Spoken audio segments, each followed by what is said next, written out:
لیکن یہ کہ امام مہدی کی حکومت قائم کرنے کے لیے کون لوگ آئیں گے؟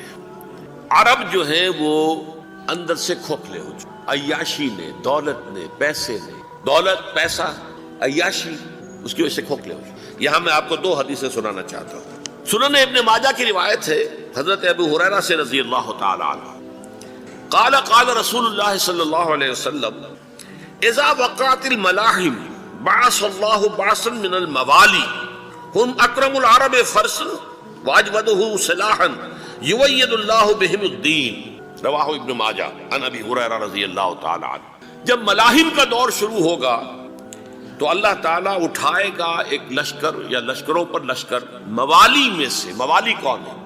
عربوں نے جب فتح کیا تھا اس پورے علاقے کو خلافت راشدہ کے دوران، اور پھر وہ لوگ جو ہے، ایک رائے تو یہ تھی کہ انہیں غلام بنایا جائے ساری آبادیوں کو، لیکن یہ کہ حضرت عمر کا اجتہاد تھا، اس کے مطابق جو ان کو غلام نہیں بنایا گیا تو وہ موالی کی حیثیت رکھتے ہیں۔ عربوں میں دم نہیں ہے، موالی میں سے لشکر اٹھیں گے کہ جو در حقیقت حضرت مہدی کی حکومت کو قائم کریں۔ دوسری حدیث سنیے، عن عبداللہ بن الحارث رضی اللہ تعالی عنہ، اور یہ ابن ماجہ کی روایت ہے، قال قال رسول اللہ صلی اللہ علیہ وسلم یخرج الناس من المشرق فیوقعون للمہدی یعنی سلطانہ، لشکر نکلیں گے، لوگ آئیں گے مشرق سے، اور وہ حضرت مہدی کی حکومت کو جمائیں گے اور قائم کریں گے۔ اب ذرا نوٹ کیجئے کہ جزیرہ نما عرب کے مشرق میں کون سے ملک ہیں؟ تین، ایران، افغانستان، پاکستان، یہ تین سالڈ مسلم ممالک، مسلم آبادی اکثریت۔ ویسے تو یہ کہ آگے ہندوستان میں 20 کروڑ مسلمان ہیں، لیکن وہ 20 کروڑ جو ہے وہ تو 80 کروڑ کے اندر تحلیل ہو جاتے ہیں غیر مسلموں میں، لیکن یہاں جو معاملہ ہے یہ غالب اکثریت کا۔ ان میں سے ایران کا معاملہ جہاں تک ہے، نمبر 1 یہ کہ وہ شیعہ عقائد کے حصار میں بند ہے، اس سے ادھر ادھر ہونا اس کے لیے ممکن نہیں۔ حدیث میں یہ بھی آتا کہ اصفہان سے 70,000 یہودی دجال کا ساتھ دیں گے، لیکن بہرحال خراسان ایک صوبہ ہے افغانستان کا اس وقت بھی شمال مشرقی کونے میں، مجھے امید ہے وہاں سے خیر کی، کیونکہ خراسان کا لفظ وہاں پہ شامل ہے، اور حضور کی حدیث میں بعد میں آپ کو سناؤں گا کہ خراسان سے فوجیں چلیں گی جو یروشلم کو دوبارہ حاصل کریں گی، فتح کریں گی، جیسے پہلے یروشلم کھویا عربوں نے تھا، دوبارہ حاصل کیا تھا کرد نے، کرد خون صلاح الدین ایوبی رحمۃ اللہ علیہ، ایسے اب پھر عربوں نے کھویا ہے، لیکن لینے والے خراسان سے لشکر آئیں گے۔ یخرج من خراسان رایات سود لا یردها شیء حتی تنصب بإیلیا، خراسان کے علاقے سے کالے علم لے کر لشکر چلیں گے جن کے رخ کو کوئی موڑ نہیں سکے گا جب تک کہ وہ جا کر یروشلم میں نصب نہ ہو جائے۔ اس کے بعد نام آتا ہے پاکستان کا۔ یہ ہے میری اور آپ کی داستان، اور یہ ہے سبب جس کی وجہ سے کہ میں آپ سے یہ گفتگو کر رہا ہوں۔ اصل میں تو کس لیے؟ محض ایک علمی استفادہ، محض اپنی بات آراء کو ظاہر کرنے کا شوق نہیں، بلکہ یہ کہ اپنی ذمہ داری ہم پہچانیں کہ ہم کس مقام پر کھڑے ہیں۔ دیکھیے، اس پاکستان کے بارے میں یا ہندوستان کے بارے میں علامہ اقبال نے کہا تھا اپنے ترانہ ملی میں، میرے عرب کو آئی ٹھنڈی ہوا جہاں سے، میرا وطن وہی ہے، میرا وطن وہی ہے۔ اور مجھے بتایا گیا کہ سنن ابی داؤد میں یہ روایت موجود ہے کہ حضور نے فرمایا کہ ہندوستان کی طرف سے مجھے ٹھنڈی ہوا آتی ہے، اگرچہ مجھے وہ حدیث ابھی نہیں ملی ہے، لیکن حزب التحریر کا ایک کارڈ مجھے ملا تھا، تو اس میں اس حدیث کا اور اس میں ابن داؤد ابو داؤد کا روایت کا حوالہ موجود تھا۔ لیکن میں جو چیز آپ کو بتا چکا ہوں وہ یہ کہ الف ثانی کا پورا تجدیدی کارنامہ اس ہندوستان کی سرزمین میں ہوا۔ مجدد الف ثانی شیخ احمد سرندی، شاہ ولی اللہ دہلوی، سید احمد بریلوی، وہ تو ہمارے پاکستان میں آ کر جو ہے ان کا خون جذب ہوا ارض پاکستان میں۔ پھر شیخ الہند مولانا محمود حسن، تحریک خلافت چلی تو صرف ہندوستان میں چلی اور کہیں نہیں چلی۔ آزادی کی تحریک چلی پوری دنیا میں، وہ نیشنلزم کی بنیاد پر چلی، ملے نیشنلزم، عرب نیشنلزم، ترک نیشنلزم۔ ہمارے ہاں چلی تو اسلام کے نام پر پاکستان کا مطلب کیا؟ لا الہ الا اللہ۔ پھر پاکستان قائم ہوا معجزے کے طور پر، بلکہ نازل ہوا ہے لیلۃ القدر میں، انا انزلناہ فی لیلۃ القدر، جیسے قرآن نازل ہوا لیلۃ القدر میں، یہ پاکستان بھی نازل ہوا لیلۃ القدر میں۔ اس کا برقرار رہنا ابھی تک معجزہ ہے۔ ہندو یہ سمجھتا تھا، کانگریس سمجھتی تھی کہ جھٹپٹ ختم ہو جائے گا، پھر یہ کہ اس کا قرارداد مقاصد کا پاس ہو جانا، مزید بھی اور اضافی دفعات دستور میں آ جانا، اب کمرشل انٹرسٹ کو ربا قرار دے کر حرام قرار دینا، یہ سارے لینڈ مارکس ہیں کہ جو اشارہ کر رہے ہیں کسی چیز کی طرف، معاملہ کدھر جا رہا ہے۔ پھر یہ کہ یہ جو 14ویں صدی کے مجدد تھے شیخ الہند، اس کے بعد سے کچھ ایسی شخصیتیں عظیم پیدا ہوئی ہیں ہند میں جن کو میں سمجھتا ہوں کہ 14ویں صدی کے مجدد اور 15ویں صدی کے مجدد کے درمیان یہ 15ویں صدی کے مجدد کی راہ کو سیدھا کرنے والے، جیسے کہ حضرت یحییٰ نے کہا تھا میں تو آنے والے کا راستہ سیدھا کر رہا ہوں حضرت عیسیٰ کے لیے، ایسے ہی 15ویں صدی کے لیے امام مہدی کے لیے راستہ صاف کرنے والے سب سے پہلے علامہ اقبال، جنہوں نے اسلام کا تصور دین کی حیثیت سے دوبارہ زندہ کیا ہے، ورنہ اسلام ایک مذہب کی شکل اختیار کر چکا تھا۔ پھر مولانا مودودی، مولانا ابوالکلام آزاد حکومت الہیہ کے نعرے کے ساتھ میدان میں آئے۔ یہ اقبال نے جو تصور پیش کیا تھا اس پر عملی جد و جہد کے لیے حزب اللہ قائم ہوئی ہے۔ نوٹ کر لیجئے 11 برس کا فرق ہے عمر کا علامہ اقبال کے اور ابوالکلام کے، اور 1913 میں جب حزب اللہ قائم کی ہے اس وقت علامہ اقبال کی ملی شاعری اپنے عروج کو پہنچ چکی تھی۔ پھر یہ کہ علامہ اقبال کے بعد تعمیل جو ہے اس کام کی وہ ابوالکلام نے کی، لیکن روایتی علماء نے کی شدید مخالفت کی وجہ سے وہ بددل ہو کر چھوڑ گئے، کانگریس میں شامل ہو گئے، بساط جو ہے حزب اللہ کی انہوں نے لپیٹ دی۔ پھر مولانا مودودی آئے، انہوں نے وہ ڈور جو ہے اس کا سرا تھاما، جماعت اسلامی قائم کی حکومت الہیہ ہی کے قیام کے لیے، اگرچہ میرے نزدیک یہ کہ وہ انتخابی اور ایک قومی سیاست کی ایک جماعت بن کر پاکستان میں جو ہے دلدل میں پھنس گئی ہے۔ اب ہم اس کی کوشش کر رہے ہیں، تنظیم اسلامی اور یہ تحریک خلافت جس کے تحت یہ جلسہ ہو رہا ہے، یہ ساری چیزیں وہ ہیں کہ آپ کو سوائے پاکستان کے اور کہیں نہیں ملیں گی پوری دنیا۔ معلوم ہوتا ہے کہ پاکستان کو بہت بڑا رول پلے کرنا ہے اس میں، اور اس کے ساتھ اب جمع کر لیجئے افغانستان کی عمارت افغانستان، اسلامی عمارت افغانستان قائم ہو چکی ہے۔ یہ پچھلے 20 سالوں میں جو کچھ وہاں ہوتا رہا ہے اس سے پہلے تصور نہیں ہو سکتا تھا۔ علامہ اقبال کے فرزند بھی دیکھ کر آئے ہیں، تو اگرچہ وہ خود میں سمجھتا ہوں کہ خاصے انہیں آپ لبرل کہیں، آزاد خیال کہیں، لیکن اس درجے متاثر ہو کر آئے تھے کہ انہوں نے یہ کہا افغانستان میں جو میں نے حالات دیکھے ہیں کہ اگر 2-4 اور مسلمان ملکوں کے اندر یہ نظام قائم ہو جائے تو پوری دنیا مسلمان ہو جائے گی۔ یہ سب کچھ کیسے ہو رہا ہے؟ یہ آنے والے دور کی جھلکیاں ہیں۔ Coming events are casting their shadows before. یہ سب بتا رہے ہیں کہ پاکستان افغانستان کو مل کر اس میں کوئی عظیم رول پلے کرنا ہے۔ اور اس کے ضمن میں اب میں علامہ اقبال کے بارے میں آخری بات کہہ رہا ہوں۔ علامہ اقبال کے بارے میں عام یہ خیال ہے، انہوں نے اپنے خطبات میں مہدی کا اور نزول مسیح کا، حالانکہ میں کل پڑھ رہا تھا مولانا سعید احمد اکبر آبادی رحمۃ اللہ علیہ کا ایک مقالہ ان کا کہ علامہ اقبال نے ابن خلدون کے بارے میں یہ کہا ہے کہ مہدی کا اور نزول عیسیٰ کا دونوں کا انہوں نے انکار کیا ہے، حالانکہ ابن خلدون نے نزول عیسیٰ کا انکار نہیں کیا، صرف مہدی کا انکار کیا ہے۔ بہرحال علامہ اقبال نے خطبات میں انکار کیا ہے، لیکن یہ کہ اپنی شاعری کے اندر میں چیلنج کرتا ہوں کسی بڑے سے بڑے اقبال شناس کو، ان کا یہ شعر ذرا سنیے۔ خضر وقت از خلوت دشت حجاز آید بروں، کارواں زی وادی دور و دراز آید بروں۔ خضر وقت، امام وقت، رہنماء وقت، قائد وقت، خلوت دشت حجاز، حجاز کی صحرا کی کسی خلوت گزینی سے نکل کر باہر آئیں گے۔ میں حیران ہوتا ہوں علامہ کے اس فکر پر اور اس مصرے پر۔ یہاں انہوں نے شیعہ اور سنی دونوں کے کانسیپٹ جمع کر دیے۔ شیعہ کا کانسیپٹ یہ چھپے ہوئے کسی غار میں وہاں سے برآمد ہوں گے، اور ہمارا کانسیپٹ میں ام سلمہ رضی اللہ تعالیٰ عنہ کی حدیث سنا چکا، چھپے ہوئے ہوں گے وہ وہاں پر، مدینے سے نکل کر آ کر مکے میں چھپ جائیں گے۔ اس خانہ جنگی کی حالت میں لوگ ان کی طرف دیکھ رہے ہوں گے، سوچتے ہوں گے انہیں میدان میں آنا چاہیے، کوئی پارٹ پلے کرنا چاہیے، امت کی رہنمائی کرنی چاہیے، لیکن وہ چھپیں گے، وہ کارے ہوں گے، وہ اس ذمہ داری کو قبول نہیں کرنا چاہیں گے، جا کے چھپ جائیں گے مکے میں، وہاں سے مکے والے انہیں نکالیں گے، اور وہ کارے ہوں گے، انہیں بالکل یہ پسند نہیں ہوگا کہ یہ ذمہ داری اٹھائیں۔ تو خضر وقت از خلوت دشت حجاز آید بروں، کارواں زی وادی دور و دراز آید بروں۔ کارواں جو چلے گا ان کی مدد کے لیے اس وادی دور و دراز، اس عظیم وادی دور و دراز، یہ وادی سندھ ہے۔ وادی سندھ جو ہے ہم سمجھتے ہیں کہ صرف یہ پاکستان اور پنجاب جو ہے یہ اس میں شامل ہے، سندھ اور پنجاب نہیں، افغانستان کا پورا مشرقی علاقہ اس میں شامل ہے۔ جیسے دریائے جہلم سندھ میں جا رہا ہے، جیسے دریائے گلگت سندھ میں آ کر ملتا ہے، جیسے دریائے چناب اور راوی اور جہلم اور یہ سب جا رہے ہیں اور آ رہے ہیں، اسی طرح دریائے کابل کہاں سے آ رہا ہے، دریائے گومل کہاں سے آ رہا ہے، ٹوچی کہاں سے آ رہا ہے، یہ سارا جو ہے ڈرین جو ہو رہا ہے ایسٹرن جو ہے پارٹ آف افغانستان، یہ سب وادی ہے۔ اس وادی کے یہ دو حصے ہیں، ایک حصہ جو ہے یہ ادھر پاکستان میں ہے اور اسی وادی کا دوسرا حصہ جو ہے وہ افغانستان میں ہے۔ کارواں زی وادی دور و دراز آیت بروں، کارواں چلے گا یہاں سے، یخرج ناس من المشرق یؤتون للمہدی یعنی سلطان ہی، مشرق سے فوجیں چلیں گی کہ جو مہدی کی حکومت قائم کریں گی. اور یخرج من خراسان رایات و سود، اور خراسان سے سیاہ پرچم چلیں گے کہ جن کا رخ کوئی موڑ نہیں سکے گا، حتیٰ تنصب بإیلیا، یہاں تک کہ وہ جا کر یروشلم کے اندر نصب ہو جائیں گے. حضرات، میں ایک میری گفتگو کا حصہ باقی تھا لیکن میں اسے چھوڑ رہا ہوں، اس لیے کہ گلوبلائزیشن جو اس کی ہوگی، جو خلافت علی منہاج النبوہ کی تجدید کامل حضرت مہدی کے ہاتھوں عرب میں ہوگی، اس سے پہلے اس کے لیے محنت، کوشش، جد و جہد پاکستان اور افغانستان میں ہو چکی ہوگی جو اسے سپورٹ کرے گی اور وہاں جا کر حکومت قائم کرے گی.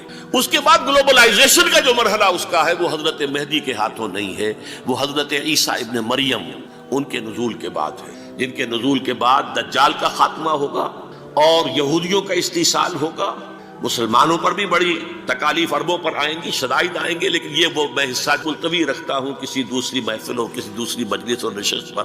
اب میں آپ کو ذرا اس جو انسانوں میں سے انسان دشمنی کا جن کا سب سے بڑا رول ہے، میں ان کی 2000 سالہ تاریخ کا آپ کے سامنے نقشہ رکھنا چاہتا ہوں. ان 1400 سال کا تو میں نے صرف 4 آپ کو پوائنٹس بتائے. موسیٰ سے عیسیٰ تک 1400 برس علیہ الصلوۃ والسلام، 2 مرتبہ عروج، 2 مرتبہ زوال، اشیریوں کے ہاتھوں پٹوائی، بابلیوں کے ہاتھوں پٹانا، گریکس کے ہاتھوں مرمت، رومنز کے ہاتھوں. یہ جو 2000 سال ہیں، کیونکہ اب تو ظاہر بات ہے 21ویں صدی شروع ہو گئی، 20 صدیاں حضرت مسیح کو پوری ہو گئی. پہلی بات نوٹ کیجئے، حضرت مسیح کی پیدائش ہے سن 1 قبل مسیح. یہ نکتہ آپ نے کبھی سنا ہے یا نہیں؟ جب ملینیم کا سلسلہ شروع ہوا تھا پچھلے سال تو میں نے بیان کر دیا تھا کہ ایک عجیب حساب کے اندر انہوں نے غلطی کی ہوئی ہے. حضرت مسیح کی پیدائش ہوئی 25 دسمبر کو، سن انہوں نے شروع کر دیا، اس کے بعد جنوری آئی تو پہلا سال شروع ہو گیا. اگر جنوری سے پہلا سال شروع ہوا تو یہ 6 دن جو ہے تو اس کے پچھلے سال میں تھے. لہذا کہا جائے گا کہ Jesus Christ was born 1 year before Christ BC. تو 1 قبل مسیح میں حضرت مسیح کی پیدائش ہوئی. یہ آخری اسرائیلی نبی اور رسول. یہودی علماء کی مخالفت، دشمنی، سولی پر چڑھوا دینا میں بیان کر چکا ہوں. سن 33 عیسوی میں جبکہ حضرت مسیح کی عمر 33 برس تھی، اللہ تعالیٰ نے انہیں زندہ آسمان پر اٹھا لیا، لیکن یہودیوں نے اپنے خیال کے مطابق انہیں سولی پر چڑھوا دیا. ان کی موت واقع، اگرچہ اس کے بعد یہ اختلاف ہے ان میں. یہودی کہتے ہیں وہ سولی پر چڑھ گیا، ختم ہوا، مر گیا. عیسائی کہتے ہیں نہیں، انتقال ہوا ہے مسیح کا صلیب پر، لیکن پھر وہ دوبارہ زندہ ہو گئے ہیں.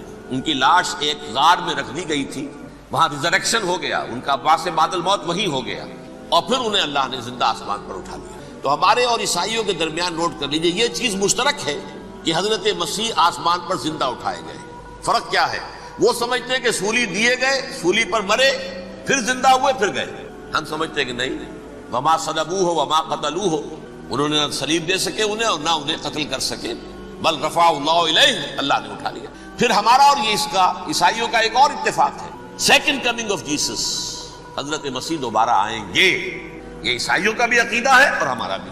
بہرحال تو جیسا کہ میں نے عرض کیا کہ اس وقت یہ عذاب استیصال، عذاب اکبر کے مستحق ہو چکے تھے، لیکن اللہ نے ان کی مدت دراز کی. لیکن ان پر دنیاوی عذاب کا ایک کوڑا جو ہے اللہ تعالیٰ کی طرف سے اسی وقت برسا.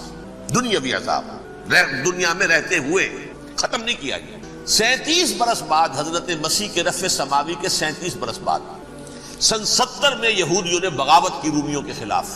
رومی ٹائٹس جنرل تھا ایک، اس نے پھر جو حملہ کیا ہے 1,33,000 یہودی ایک دن میں قتل کیا یروشلم میں، اور ہیکل سلیمانی گرا دیا.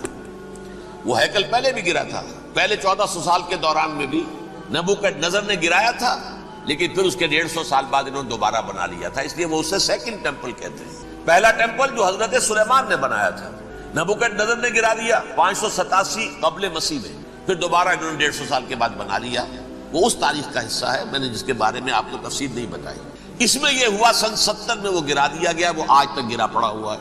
نمبر 2 یہ کہہ دیا گیا کہ یہودیوں اس ارض فلسطین سے نکل جاؤ، تم یہاں نہیں رہ سکتے. لہذا جس کا جہاں سینگ سمایا چلا گیا، یورپ میں چلے گئے، ایشیا میں آ گئے، عرب میں آ گئے. یہ 3 قبیلے جو رات بھی میں نے عرض کیا تھا، بنو قینقاع، بنو نذیر اور بنو قریظہ، یہ وہاں سے آ کے مدینے میں آباد ہو گئے.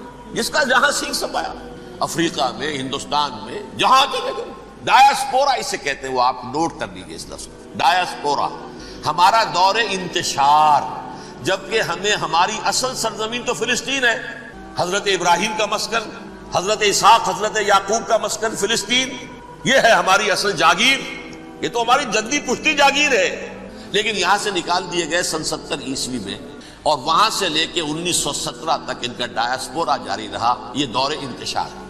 اس دور انتشار کے اب چند حصے ہیں جس کو میں چاہتا ہوں کہ آپ علیحدہ علیحدہ سمجھ لیں۔ دور انتشار کا جو پہلا جو ہے تقریباً 300 برس رومی حکمران تھے، وہ یہودیوں کے بھی دشمن تھے اور عیسائیوں کے بھی دشمن تھے، عیسائی اور یہودی ایک دوسرے کے بھی دشمن تھے، لیکن رومی سمجھتے تھے کہ یہ ایک ہی تھیلی کے چٹے بٹے ہیں۔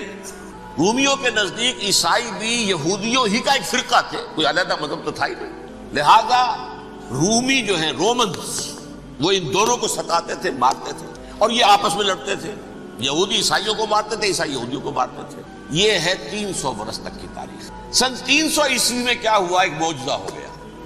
بہت عظیم ایمپرر کانسٹینٹائن، قسطنطین اعظم، رومن ایمپررز میں سے بہت بڑا ایمپرر، وہ عیسائی ہو گئے۔ اب تو معاملہ بالکل تلپٹ ہو گیا، پوری سلطنت عیسائی ہو گئی۔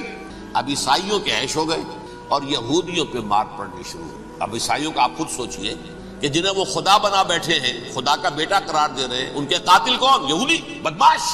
لہذا ان کی وہ پٹائی شروع ہوئی ہے یورپ میں، پوری رومن امپائر میں انہیں ذلیل کیا گیا، شہروں میں آمد بند، علیحدہ رہو، گھیٹوز کے اندر رہو۔ یہودی کا نام جو ہے وہ گالی بن گیا، جیسے آج بھی یہودی گالی کہتے ہیں، جیسے خنزیر کا لفظ، وہ بھی اللہ کی مخلوق ہے، لیکن آپ کو معلوم ہے کوئی شخص زبان پر نام نہیں لانا چاہتا خنزیر کا، سور کا، ہے تو مخلوق، وہ بھی ایک حیوان ہے۔ ایسے ہی یہ ہے یہودی گالی، جیوٹ گالی۔ لہذا ایک طرف تو ان دونوں کے درمیان دشمنی، جس کو قرآن کہتا ہے وَأَغْرَيْنَا بَيْنَهُمُ الْعَدَاوَةَ وَالْبَغْضَاءَ، ہم نے ان کے مابین دشمنی جو ہے پیدا کر دی۔ اور جب یہ پوری سلطنت عیسائی ہو گئی تو قافیہ تنگ ہو گیا یہودیوں کا۔ اب آئیے 571 عیسوی، یعنی جبکہ ڈایاسپورا کو کتنا عرصہ ہو چکا تھا؟ 500 برس۔ سن 70 سے شروع ہوا نا ڈایاسپورا، جب ٹائٹس نے گرایا ہے ہیکل کو اور نکال باہر کیا انہیں فلسطین سے، بھاگ جاؤ یہاں ایک یہودی بھی نہیں رہے گا، فلسطین سے نکال دیے۔ اس کے پورے 500 برس بعد سن 571 عیسوی میں حضور کی پیدائش ہوئی، ولادت باسعادت محمد رسول اللہ صلی اللہ علیہ وسلم۔ 610 میں آپ پر وحی کا آغاز ہوا، لیکن حضور کے ساتھ ان کا معاملہ کیا رہا؟ اول تو جبکہ حضور ابھی مکے ہی میں تھے، یہودیوں نے ریشہ دوانیاں شروع کر دی حضور کے خلاف۔ قریش مکہ کو سکھاتے تھے، پڑھاتے تھے، ان سے یہ پوچھو، ان سے یہ پوچھو، یہ اس طرح تنگ کرو، ان سے یہ امتحان لو، یہ آپ کے علم میں ہے۔ سورہ بنی اسرائیل میں، سورہ کہف میں وہ سوالات جو امتحانی سوالات آئے تھے، ذوالقرنین کون تھا، اصحاب کہف کون تھے، تم رسول بنے پھرتے ہو تو بتاؤ، اور یہ روح کی حقیقت کیا بتاؤ، یہ ساری ریشہ دوانیاں کر رہے تھے بیٹھے ہوئے ابھی وہیں پر، حضور ابھی پہنچے بھی نہیں۔ ہجرت فرما کر حضور تشریف لے آئے تو حضور نے جسے ماسٹر سٹروک کہا جائے گا، یعنی اسٹیٹس مین شپ کا ماسٹر سٹروک، آپ نے مدینے میں آتے یہودیوں کے ساتھ پیکٹ کر دیا، جوائنٹ ڈیفنس پیکٹ آف مدینہ، کہ اگر مکے والے ہم پر حملہ کریں گے تو ہم مل جل کر ایک قوم کی حیثیت سے مقابلہ کریں گے۔ یہ میثاق مدینہ کہلاتا ہے، جس کے بہت غلط معنی پہنائے جا رہے ہیں آج کل۔ بہرحال میں موضوع میرا چونکہ یہ نہیں، میں ادھر نہیں جاؤں گا، لیکن ہوا کیا، ہر مرتبہ یہ خیانت کے مرتکب ہوئے، ان نے جو عہد کیے تھے ان سے پھرے، اندر ہی اندر سازش، ریشہ دوانی، حضور کی بدترین دشمنی۔ سورہ نساء کی آیت نمبر 12 میں 14 میں 13 میں فرمایا ہے لا تزال تطلع علی خائنۃ منہم، اے نبی ہمیشہ آپ کے علم میں ان کی طرف سے خیانتیں، بددیانتیاں آتی رہیں گی، اور بار بار وہ مسلسل جنگ کی آگ بھڑکاتے تھے، قریش کو دعوت دیتے، آؤ آؤ آؤ ہم اندر سے بغاوت کر دیں گے، تم آؤ تو صحیح، ختم کریں محمد کو اور اہل ایمان کو صلی اللہ علیہ وسلم رضی اللہ تعالی عنہم اجمعین۔ لیکن پھر جب وہ آتے تھے تو یہ دبک جاتے تھے، ان میں ہمت نہیں تھی، میدان کے مرد نہیں رہے تھے۔ یہ سورہ حشر میں ان کا نقشہ کھینچا گیا ہے، کھلے میدان میں مقابلے کی اس کے اندر صلاحیت ہی نہیں ہے، یہ تو فصیلوں کے پیچھے سے، جیسے عورتیں کہیں دیہات میں لڑائی ہوتی ہے تو مرد جو ہے گلیوں میں لڑتے ہیں، عورتیں اوپر سے پتھر پھینکتی ہیں، بس وہ کام یہ کر سکتے تھے، من ورائے جدر، فصیلوں کے پیچھے سے، جنگ میں میدان میں نہیں آ سکتے۔ بہرحال قرآن مجید میں ہے یہ، سورہ مائدہ کی آیت نمبر 64، کلما اوقدوا نارا للحرب اطفاها اللہ، اکثر و بیشتر مواقع پر تو یہ جب آگ بھڑکاتے تھے جنگ کی، اللہ اسے بجھا دیتا تھا۔ لیکن بہرحال اس کے باوجود جنگیں ہوئی، غزوہ بدر غزوہ احد ہوئی کہ نہیں؟ یہ ساری اس اصل شرارت نہیں تھی، اور اس کے نتیجے میں حضور نے پھر ایک ایک کر کے 3 قبیلوں کو سزا دی۔ غزوہ بدر کے فوراً بعد بنو قینقاع نکالے گئے مدینے سے، غزوہ احد کے فوراً بعد بنو نذیر نکالے گئے، اور غزوہ احزاب کے بعد بنو قریظہ نکال دیے گئے۔ یہ تو میں نے آپ کے سامنے رکھ دیا صرف حضور کے زمانے میں ان کا کیا رویہ۔ دشمن رات بھی ہم نے وہ آیت پڑھی تھی، لَتَجِدَنَّ أَشَدَّ النَّاسِ عَدَاوَةً لِلَّذِينَ آمَنُوا الْيَهُودُ وَالَّذِينَ أَشْرَكُوا، اہل ایمان کی دشمنی میں شدید ترین تم پاؤ گے یہودیوں کو اور مشرکین بھی بعد میں ہے، پہلے یہودی۔ حضور کے بعد کیا ہوا آپ یہ نوٹ کیجئے، یہ ان کی تاریخ کا دوسرا دور ہے۔ حضرت عمر رضی اللہ تعالیٰ عنہ قائد خلافت ہے، بیت المقدس کا محاصرہ کیا گیا، فصیل بڑی اونچی، شہر اندر سے سیلف سفیشینٹ، حملے کا راستہ کوئی نہیں، محاصرہ طول کھینچ رہا ہے، لیکن ان کے پاس رسد بھی موجود ہے، پانی بھی موجود ہے، وہ دروازے بند کر کے بیٹھے ہوئے ہیں۔ بالآخر اللہ تعالیٰ کی مشیت کا ظہور کیسے ہوا؟ ان کے کچھ علماء آئے فصیل پر، کہا دیکھو مسلمانوں، تم قیامت تک بھی یہاں پڑے رہو گے محاصرہ کر کے، ہمارا یہ شہر فتح نہیں ہوگا۔ ہاں ایک درویش بادشاہ کے ہاتھوں یہ شہر فتح ہونا ہے، لیکن تمہارے اندر ہمیں وہ نظر نہیں۔ ابو عبیدہ بن الجراح رضی اللہ تعالی عنہ امین هذه الامہ، ان کا فوراً ذہن گیا وہ درویش بادشاہ مدینے میں بیٹھا ہوا ہے عمر رضی اللہ تعالی۔ اب ایک اور عمر بھی ہے جو قندھار میں بیٹھا ہے، نقشہ وہی ہے، سادگی کی حد تک نقشہ وہی ہے، بالکل وہی، اپنی آنکھوں سے دیکھا ہے وہی سادگی۔ عمر اول عمر ثانی تھے عمر بن عبدالعزیز۔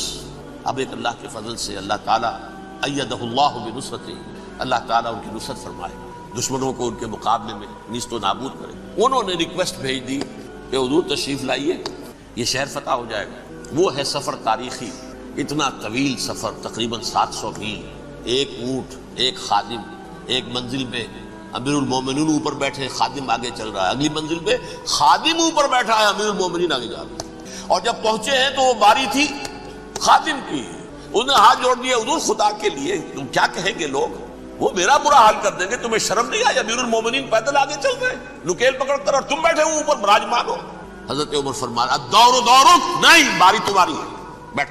اس حال میں پہنچے ہیں، اور پھر یہ کہ ابو عبیدہ بن الجراح آئے ہیں، استقبال کیا ہے تو دیکھا ہے اس حال میں چلے آ رہے ہیں، عمر نکیل پکڑے ہوئے چلے آ رہے ہیں، اور کہتے ہیں کہ کہیں کیچڑ ویچڑ تھا، جوتے خراب ہو گئے تھے، وہ بھی اتار کے ہاتھ میں پکڑے ہوئے، کپڑے تو تھے ہی پھٹے ہوئے۔ انہوں نے کہا بھی حضرت ابو عبیدہ نے، دیکھیے یہ بڑا متمدن ملک ہے، بڑا مہذب علاقہ ہے یہ، آپ ذرا حلیہ اپنا دوست فرما لیں تب جا کے پیش ہم آپ کو کریں گے۔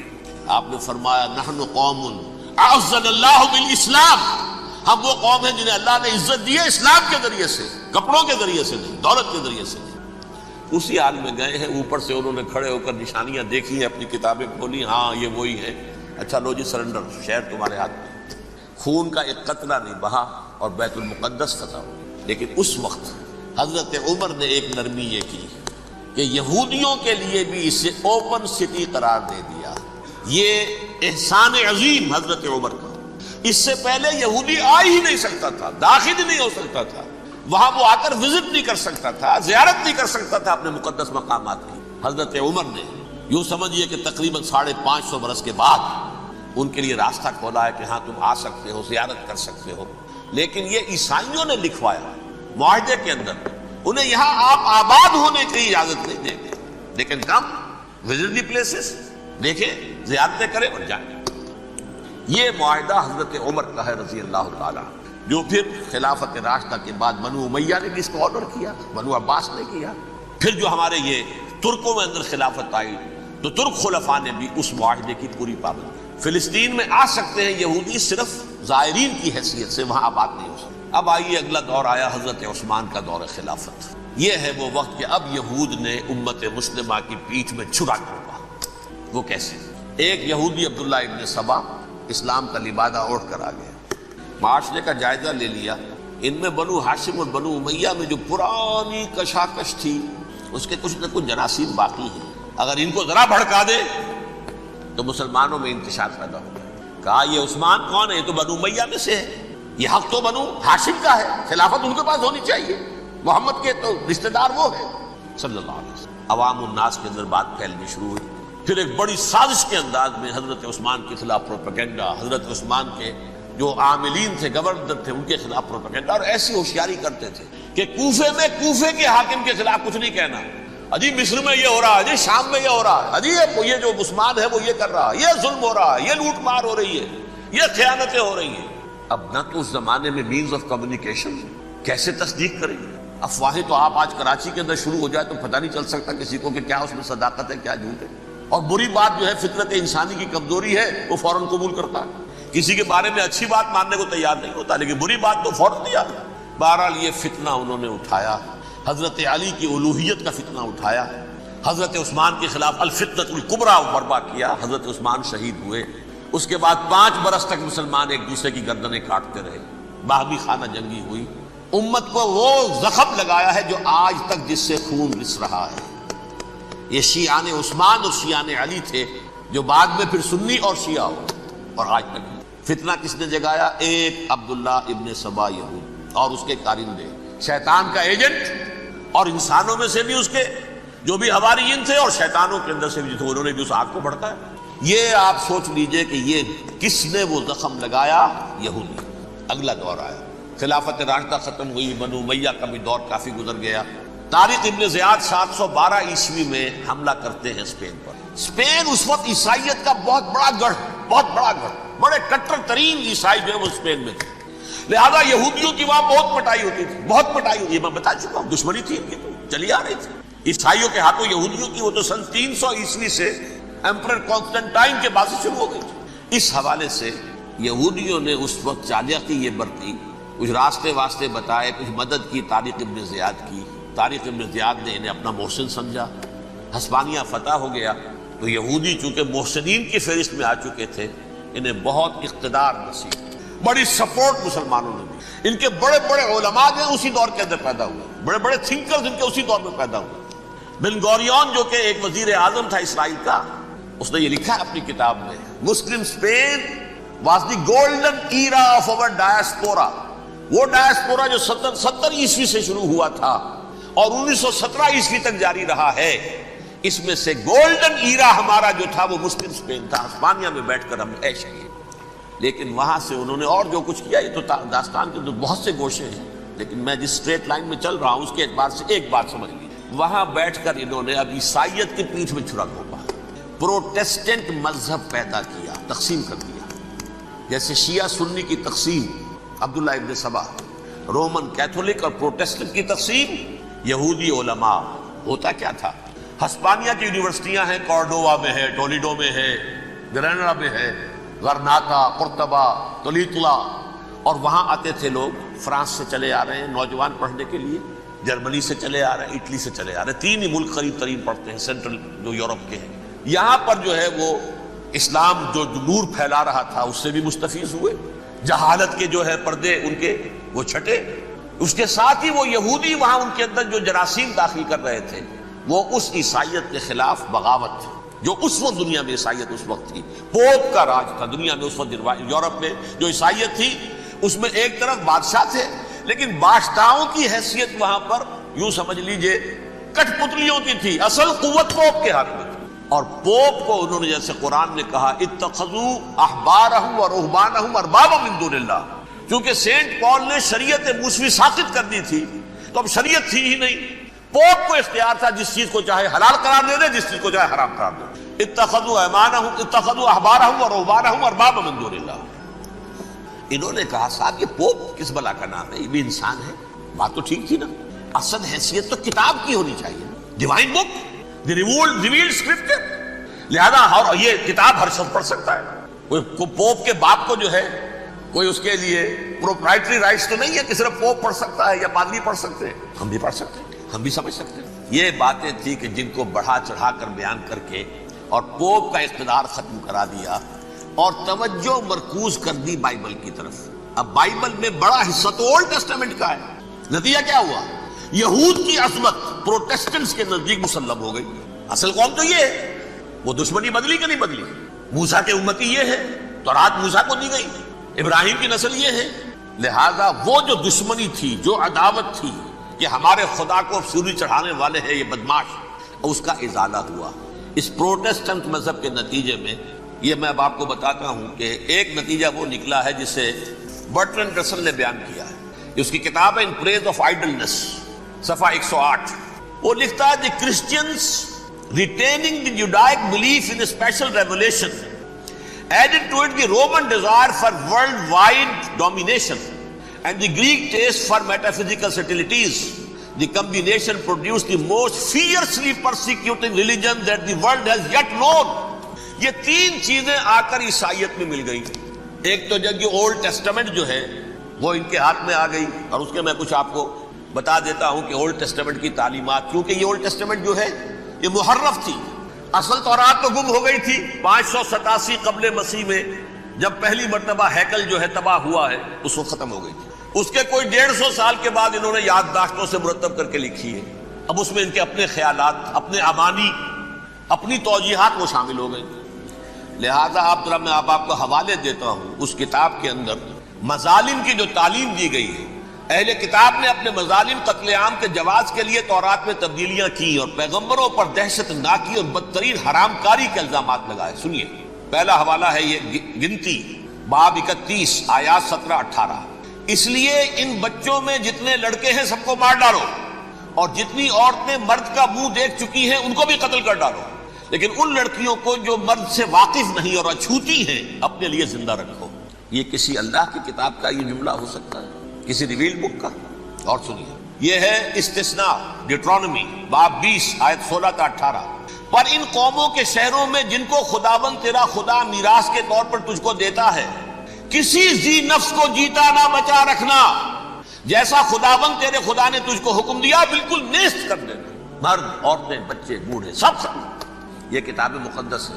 اور سنیے, سیموئیل باب 27 آیت نمبر 9. اور داؤد نے اس سرزمین کو تباہ کر ڈالا اور عورت مرد کسی کو جیتا نہ چھوڑا. نمبر 4, ان سب آباد شہروں کو ماں, عورتوں اور بچوں کے بالکل نابود کر ڈالا. کتاب استثناء باب 3 آیت 6. یہ ہے جو کہہ رہا ہے برٹرنڈ رسل, کرسچینٹی میں آ کر یہ تین چیزیں شامل ہو گئی. ایک تو یہ باربیرین یہ تعلیم جو ہے, اور یہ مذہب کے نام پہ تعلیم, یہ کتاب مقدس کی تعلیم. نمبر 2, رومنز کے اندر جو ایک تمنا تھی ورلڈ ڈومینیشن کی, وہ عیسائیت کے اندر آ گئی. اس لیے کہ پوری رومن امپائر جو ہے عیسائی ہو گئی, اسے وراثت کے اندر ورلڈ ڈومینیشن کی جو ایک تمنا تھی وہ مل گئی. اور پھر یہ کہ انہوں نے جو توہمات تھے یونانیوں کے, ان کو بھی اپنے ہاں مختلف شکلوں کے اندر جمع کر لیا. ان تین چیزوں کا the combination produced the most fiercely persecuting religion that the world has yet known. اس کے نتیجے میں دنیا میں تاریخ انسانیت کے اندر جو بدترین خونخوار ترین مذہب ہو سکتا ہے وہ شکل عیسائیت نے اختیار کی. اور اس کا مظہر عتم کیا تھا, نوٹ کی, صلیبی جنگیں. ایک بات ٹائم ٹیبل کے اعتبار سے نوٹ کر لیجئے گا, فرسٹ ملینیم ختم ہوا, سیکنڈ شروع ہوا. ان کے 1000 سال ختم ہوئے تو 11ویں صدی میں سیکنڈ ملینیم شروع ہوا, تو پہلی صلیبی جنگیں ہوئی.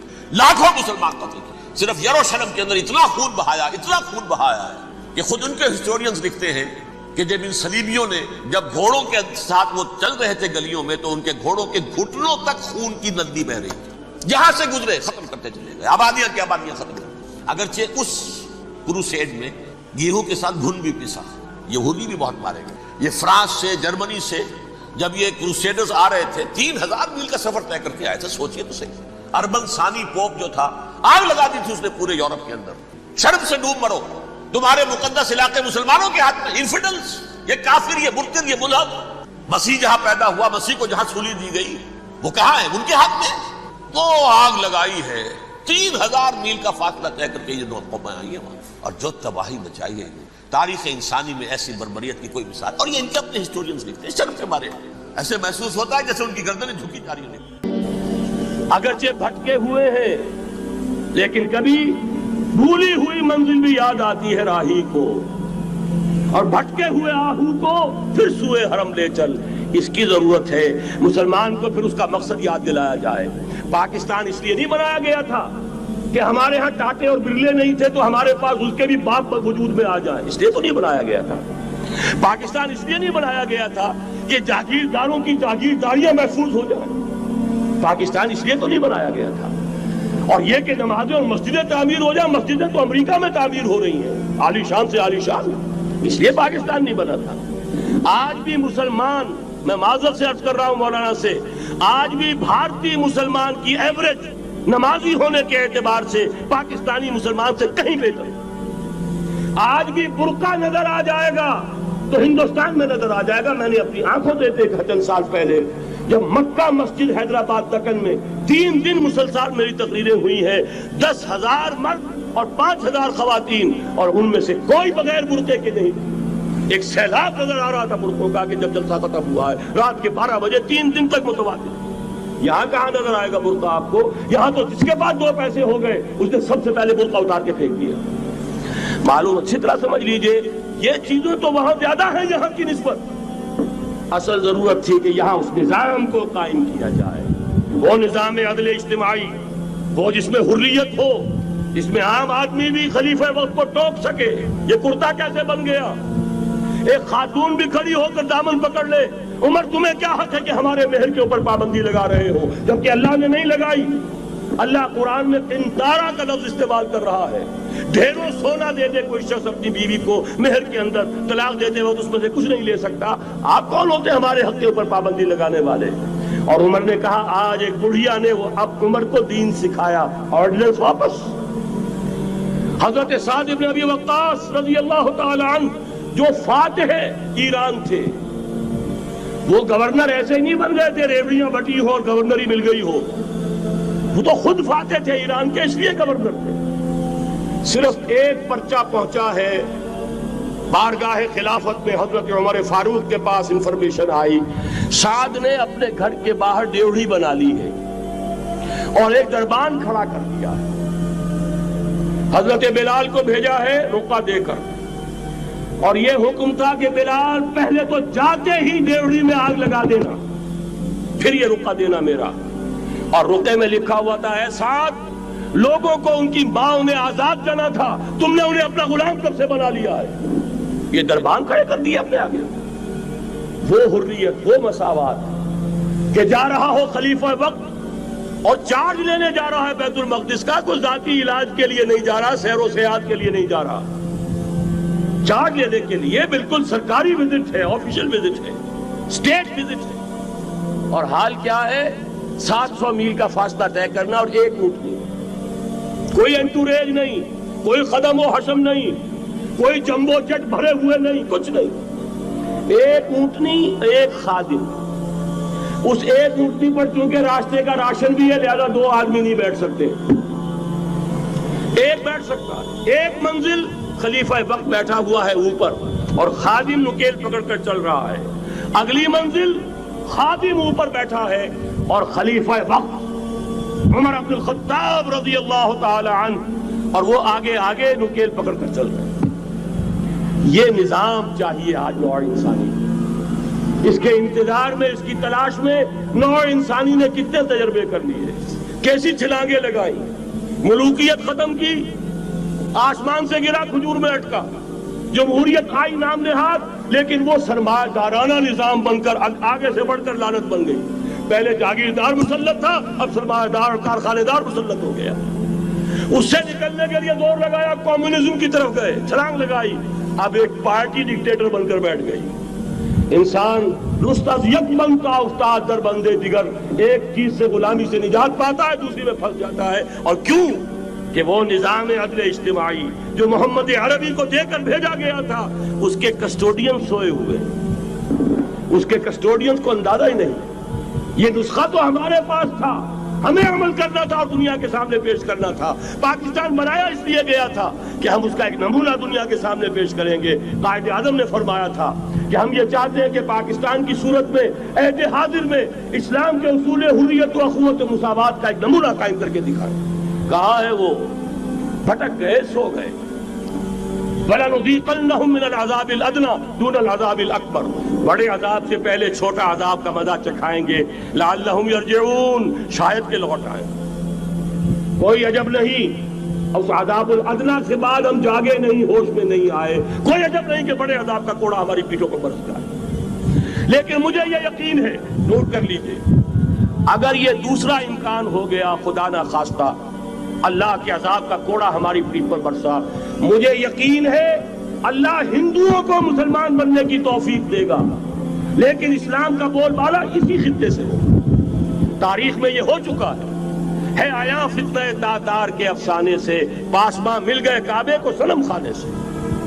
تاتاریوں کے ہاتھوں کروڑوں مسلمان قتل ہوئے، لیکن اسلام نے تاتاریوں کو فتح کر لیا، اور پھر اسلام کا مسلمانوں کا دوسرا دور عروج انہی تاتاریوں کی مختلف شاخوں کے تحت ہوا۔ وہ تاتاری ہی تو تھے، وہ سارے ہورس، ٹرکش ہورس، ترکان تیموری، ترکان صفوی، ترکان سلجوقی، ترکان عثمانی، وہی تو سٹاک تو وہی ہے آیا فتنہ تاتار کے افسانے سے، پاسباں مل گئے کعبے کو صنم خانے سے، اس لیے کہ حضور نے فرمایا مشرق سے ہوگا، جہاں سے فوجیں چلیں گی، تو کوئی عجب نہیں۔ بہرحال یہ دو امکانات ہیں، لیکن اس کا فیصلہ تیرے ہاتھوں میں ہے، دل یا بدن، سیدھی بات۔ اگر تو اب بھی ہم ٹھیک ہو جائیں، جاگ جائیں، ہوش میں آ جائیں، قوم یونس کی طرح توبہ کر لیں، تو بغیر عذاب کے کوڑے کے رحمت خداوندی ہم پر سایہ کرے گی۔ اگر ہم نہ جاگے تو وہ عذاب کا کوڑا آئے گا۔ یہ نہیں میں کہہ سکتا ان ادری قریب بعید ما توعدون، یہ میں نہیں کہہ سکتا، یقین کے ساتھ جانتا ہوں کہ آئے گا، لیکن یہ کہ اس کے بعد بھی یہی سے بول بالا ہوگا، اگر ہمارے ذریعے نہیں تو ان کے ذریعے سے، جو ہمیں شکست دے کر پھر اسلام قبول کر لیں گے۔ لیکن کیوں نہ پہلے ہی راستے پر چلنے کی کوشش کریں۔ اب نوٹ کر لیجئے، یہ کتابیں اگر آپ پڑھنا چاہیں تو کتاب الملاحم میں پڑھیے، بدترین عذاب عربوں پر آیا کھڑا ہے، سروں پر تنا ہوا، بدترین ایسی جنگ ہونی ہے الملحمۃ العظمیٰ، جس کو کہ میں بھی آپ نے گواہی پیش کر دوں گا، جسے کہا گیا کہ لاسٹ کروسیڈ۔ بش نے بھی کروسیڈ کا لفظ بول دیا تھا، پھر واپس لیا اس نے۔ نکل جاتی ہے جس کے منہ سے سچی بات مستی میں، فقیہ مصلحت بھی سے اور ہندے بادہ خار اچھا، کروسیڈ کہہ کر پھر واپس لیا۔ یہ کروسیڈ، اس کے اوپر جس قدر نقصان ہونا ہے عربوں کا، گریٹر اسرائیل بنے گا، یہ عراق، شام، اردن، سعودی عرب کا کچھ شمالی علاقہ، ترکی کا جنوبی علاقہ، مصر کا صحرائے سینا، اور اس کے ساتھ ہی جو بہترین اس کا زرخیز ترین علاقہ ڈیلٹا آف نائل، یہ سب یہودیوں کے قبضے میں جائے گا۔ اس کو حدیث میں کہا گیا الملحمۃ العظمیٰ۔ عیسائی 80 علم لے کر اے مسلمانوں تم پر حملہ آور ہوں گے، اور ہر علم کے نیچے 12,000 فوج ہوگی، 9.5 لاکھ فوج۔ یہ نیٹو کی تیاری کس کے لیے ہو رہی ہے؟ جب یو ایس ایس آر کا خاتمہ ہوا تو پوچھا گیا تھا نیٹو چیف سے، اب کس لیے؟ تمہارا وہ دشمن تو ختم ہو گیا، اب ہمیں اسلامک فنڈامنٹلزم سے نمٹنا ہے۔ وہ جانتے ہیں خطرہ یہی ہے، اب اسلام ابھر سکتا ہے، مسلمانوں کے سینوں کے اندر وہ آگ ہے، اوپر خاکستر آ گیا ہے، تمہیں اٹھانا بیٹھنا، یہ اندر تو انگارہ ہے، اوپر سے راکھ ہے، اس سے دھوکہ نہ کھا جانا ان کے دلوں کے اندر۔ اور بش نے کہا تھا مسلمان چاہتے ہیں کہ ہسپانیہ سے لے کر انڈونیشیا تک نظام خلافت قائم کریں، اور میں حیران ہوا تھا کہ اس کمبخت کو ہسپانیہ کا خیال کیسے آ گیا؟ ہمیں تو کبھی آتا ہی نہیں، اب ہم تو بھول گئے، وہ تو 500 برس پرانی بات ہے جبکہ وہاں سے ہمیں نکال دیا گیا تھا۔ اگرچہ اقبال نے کہا تھا ہے ارض فلسطین پہ یہودی کا اگر حق، ہسپانیہ پر حق نہیں کیوں اہل عرب کا؟ ہسپانیہ میں تو 800 سال حکومت کی مسلمانوں نے، اور ابھی 500 برس سے گزرے ہیں نا۔ یہودی تو ارض مقدس سے 2000 سال نکالے گئے، انہیں لا کے آباد کیا گیا، عربوں کے سینے میں خنجر پھونک دیا گیا۔ وہ چھوٹا سا ملک جو چاہتا کرتا، کوئی پوچھنے والا نہیں۔ امریکہ جیسے اپنے بیٹے کی حفاظت کرے ویسے کرتا ہے، اور حضور نے فرمایا ہے وہ جنگ جب ہوگی تو ایک باپ کے اگر 100 بیٹے ہوں گے تو 99 ختم ہو جائیں گے، ایک بچے گا۔ یہ حدیث صحیح۔ اور آپ نے فرمایا ویل للعرب من شر قد اقترب، عربوں کے لیے ہلاکت، عربوں کے لیے بربادی ہے اس شر سے جو قریب آ چکی۔ اور آج جس طرح انہوں نے ان کی تہذیب کو اختیار کر لیا، دبئی جا کر دیکھیے، بدترین مغربی معاشرہ جو ہے وہ دبئی کے اندر ہم نے قائم کر کے دکھا دیا۔ اب سعودی عرب اس راستے پر بڑھ رہا ہے، اور اس کے بعد نمبر 2 پر جو ہے ہم پاکستانی ہیں۔ لیکن میں اس کے وہ پہلی بات جو کہہ رہا ہوں وہ تو یقینی ہے، اس میں تو احادیث صحیحہ موجود ہے۔ اگرچہ اس کے بعد پانسا پلٹے گا، پھر حضرت مہدی کا ظہور ہوگا، حضرت عیسیٰ کا نزول ہوگا، اور وہ گریٹر اسرائیل گریٹر گریو یارڈ بنے گا یہودیوں کا، ایک ایک یہودی قتل ہوگا اور دفن ہوگا۔ یہ بات میں ہونا ہے، میں پہلی بات فرض کر رہا ہوں۔ وہ پانسا پلٹے گا جب پلٹے گا، ابھی جو سامنے ہے وہ کیا ہے؟ جس ملحمۃ العظمیٰ کہا حضور نے، جسے آرمگیڈون کہتے ہیں عیسائی۔ آرمگیڈون کی اگر کہیں جا کر آپ دیکھیں گے، آپ ڈکشنری میں مانی تو کیا لکھا ہے؟ A very big war which will be fought between the forces of evil and good before the end of this world۔ اس دنیا کے خاتمے سے پہلے خیر اور شر کی قوتوں کے درمیان بہت بڑی جنگ ہوگی۔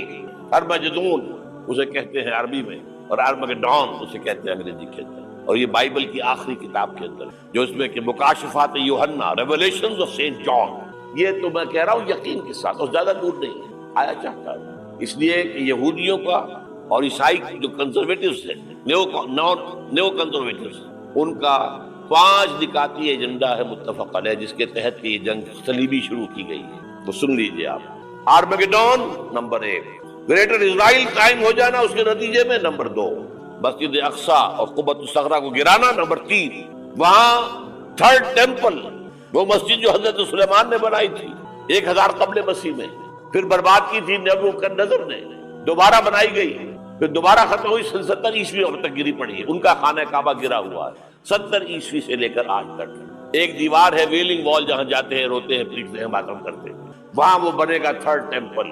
اور نمبر 4، اس میں لا کر رکھا جائے گا تخت حضرت داؤد کا۔ یہ تخت کہاں ہے اس وقت؟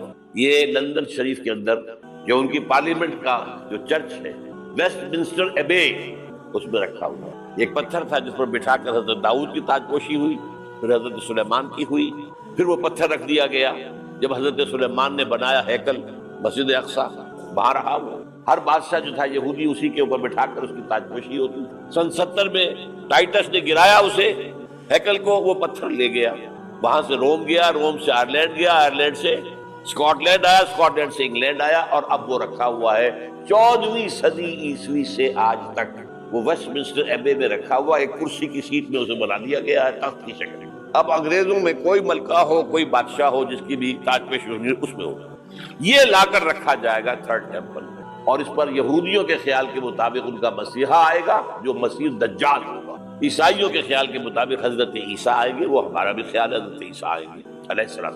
بہرحال یہ تو بات کی باتیں ہیں نا، اس وقت جو عرض کر رہا ہوں عربوں پر بہت بڑا عذاب، اور پاکستان کا معاملہ البتہ یہ ہے، میں یقین سے نہیں کہہ سکتا۔ ہینگنگ ان دی بیلنس، ہو سکتا ہے اللہ تعالیٰ ہم پر رحم فرمائے، ہو سکتا ہے اگرچہ اس کی کوئی شرائط ہو۔ چمن کے مالک اگر بنا لیں موافق اپنا شعار، اب بھی چمن میں آ سکتی ہے پلٹ کر چمن سے روٹھی بہار، اب ہو سکتا ہے۔ اور یہ بھی ہو سکتا ہے کہ اللہ تعالیٰ نے معجزانہ طور پر ہمیں ملک دیا، ہم نے اللہ سے بدعہدی کی، وعدہ خلافی کی، غداری کی، لہذا سزا دی جائے اور ہم سے یہ ملک چھین لیا جائے۔ اٹس جسٹ پاسبل، دور نہ سمجھے، انہونی بات نہ سمجھے۔ جو گھیراؤ ہو رہا ہے آپ کے مغرب میں نیٹو فورسز اور مشرق میں بھارتی فورسز گدھوں کی طرح بیٹھے ہوئے انتظار کر رہے ہیں پاکستان اور ڈسٹیبلائز ہو جائے، یہاں اور بدامنی ہو جائے۔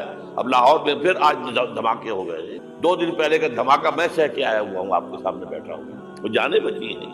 جو ہماری اکیڈمی کا حشر ہوا وہ میں آپ کو نہیں بتا سکتا۔ یہ سارا کیوں ہو رہا ہے؟ تاکہ یہاں بدامنی ہو جائے اور ہمیں جواز مل جائے، مغرب سے نیٹو فورسز داخل ہو جائیں، مشرق سے بھارتی فورسز آ جائیں، اور ہمارے ایٹمی دانت توڑ کر اور پھر ہمیں بھارت کے سامنے ڈال دیا جائے۔ نو ڈو ایز یو لائک، یہ ان کا نقشہ ہے۔ ہوگا کیا وہ اللہ جانتا ہے، ہوگا وہ جو اللہ چاہے گا، لیکن اللہ کا چاہنا جو ہے وہ کس پر منحصر ہے؟ یہاں انقلاب برپا کرو، یہاں اسلام لاؤ، اگر دھندوں میں لگے رہو گے تو وہ خود بخود نہیں آ جائے گا انقلاب۔ صحابہ نے جانیں دی تھی، کتنی تکلیفیں اٹھائی تھی، 12 برس تک مکی دور کے اندر، با نشہ درویشی در ساز و دمادم زن، جو پختہ شبی خدرا بر سلطنت جم سن۔